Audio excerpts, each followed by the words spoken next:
Hey everyone, Dan here. Today is Memorial Day, so the stock market is closed, but we're still going to do that Monday thing of taking a look at Palantir and see what trades might be setting up to get in or to manage your current position. Before we jump into it, if you enjoy these videos, please hit the like and subscribe button. It helps a lot. And let's get to it. So this is the 3-month, if I slightly rejigger, 3-month, 2-hour chart on Palantir. And I was actually looking at this last night, so I wanted to kind of share a potential trade setup that I'm going to be looking for, and then sort of like the alternatives if it doesn't quite, direct itself that way. So this would be for a slightly longer term entry because it is the longer interval, meaning the 2-hour chart versus something like the 1 minute or the 5 minute. So, you see this big push here that we've had recently from, around 17 all the way up, trying to press the 25, not quite getting there, but, sort of giving in to a bunch of the pressure that we see created by all of this previous support and then all of this previous resistance. So this is certainly going to be like a tricky area for it to get through. So I'm not surprised that it's kind of pushing back from it. What I'm hoping may happen to give sort of like an entry point, and I'll probably would be looking for like an options entry point for something like this. And when we look at the shorter term chart, I'll sort of talk about some opportunities there as well. But I think that this 2162, that purple zone, presents, the potential for a bounce at that level. But what that means to me is sort of like this area presents a potential buy zone because if you look straight across here at this 2221, you see all of this previous topping out, resistance here, support here, resistance here. So all in this box, there's a ton of previous support and resistance that I'm hoping it's coming down to retest and then continue on its way toward that 2560 price target to the upside. So the setup that I'm looking for is get into the box, sort of manage my position pretty actively from there, meaning it gets into the box and I want to see what it's doing. Basically, I'm going to be looking for some big green action.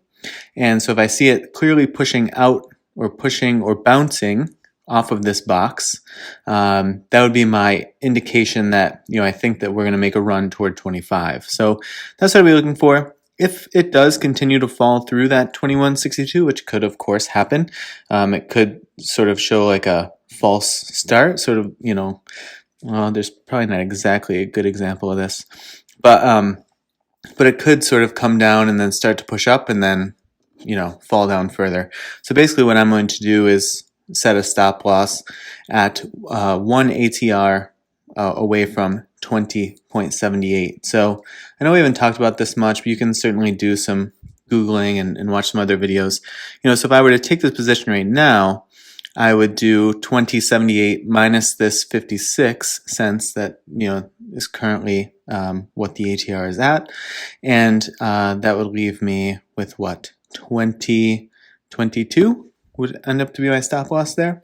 So this way it gives a little breathing room to the stock to let it play out, if it sort of follows the current situation of what's going on with the ATR.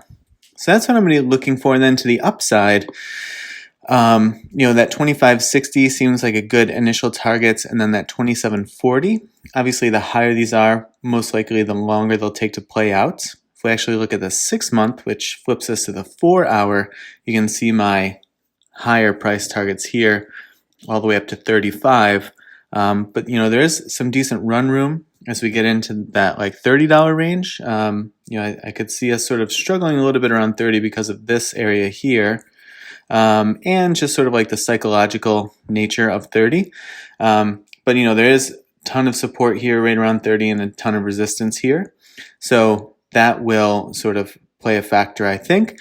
But otherwise, getting through that, I think 31.24 is my next area that I'd look at, and then 35 to maybe close out the position. So I could see dip buy in the box, let it push up and sort of see what's happening at 25 and either trim a little bit there to lock in some profit or let it run to 27 and start locking in profit there. And then, letting the remainder of the position trim at 31 and then close at 35 if the price action continues to play in my favor. We might as well, while we're here, just take a quick look at things like the RSI. So coming down a bit, so this might give us sort of the dip pressure that I'd be looking for it to get into that green box. The RSI being high at 63 right now, and the MACD looking like it's about wanting to enter into a bearish cross, with the MACD crossing below the signal line, and certainly this most recent bullish momentum died down significantly. So let's see, is there a divergence here actually? No, maybe not. Okay, so that's what I'm really looking for the longer term. Now, if we want to look at the shorter term, if you're doing something like short-term swing trades or even day trade positions or intraday trading, let's look at the 5-minute chart. Let's go to 5 days and see this nice push up here, but obviously a big pullback. So I think this is going to I think this is why this is additionally interesting to me, is because there's also a very similar short-term play to be had here. So as you would imagine, there's all of this support that it's settling into right now because of all of this previous resistance that then basically treated itself as a launch pad for this huge move up here on the 28th. And until that, it was sort of stretching to get there. And so I think that could itself be a decent bounce zone. We'll have to see sort of what comes to pass in there. But otherwise, I think there's another good opportunity if it does dip down right here in the mid-22s for a shorter term position, and potential entry point there. So we're looking for a potential bounce. And then if not, this would be, just because it's cheaper, a really nice ideal bounce zone. But I worry then if it sort of transitions itself into a more bearish short-term trend, if it does dip all the way down closer to 22 itself. But we'll have to see. I actually don't know what the MAs are looking like at the moment. So yeah, it fell into bearish as it fell throughout late in the day on Friday. So short term, it's even after this big push up is underneath the 200, so it's slightly bearish setup here, and the shorter term ones have crossed over as well. So this could give us the push down to about 22 here. If I did take that on a shorter entry, again probably looking at an options play with that short term of an entry and exit, but I would look for it to hold something like this. I would set as my stop loss +1 ATR below this level. So if it were right now, I would be going 21.86 minus just 3 cents. Well, that's after hours stuff. So let's say it was during market hours. So let's say it was here. So that's 7 cents. So I would make it 21.79. All right, so that's what I'm really looking for on Palantir. Good luck if you're in this, of course. We could take a quick look at the RSI. Yep, on the lower side. So we'll see if it even has the selling pressure to push lower.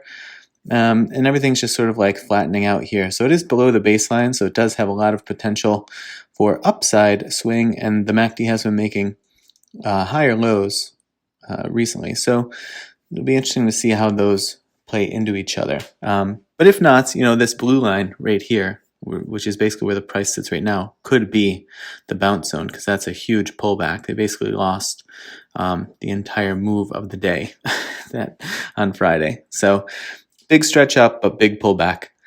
All right, well, good luck if you're in this one, or if you take a position, and I'll certainly keep you posted if I do as well, not only in the future Palantir videos, but on my Twitter. So thanks a bunch for watching. I hope you enjoyed your day off, and I will see you in the next video.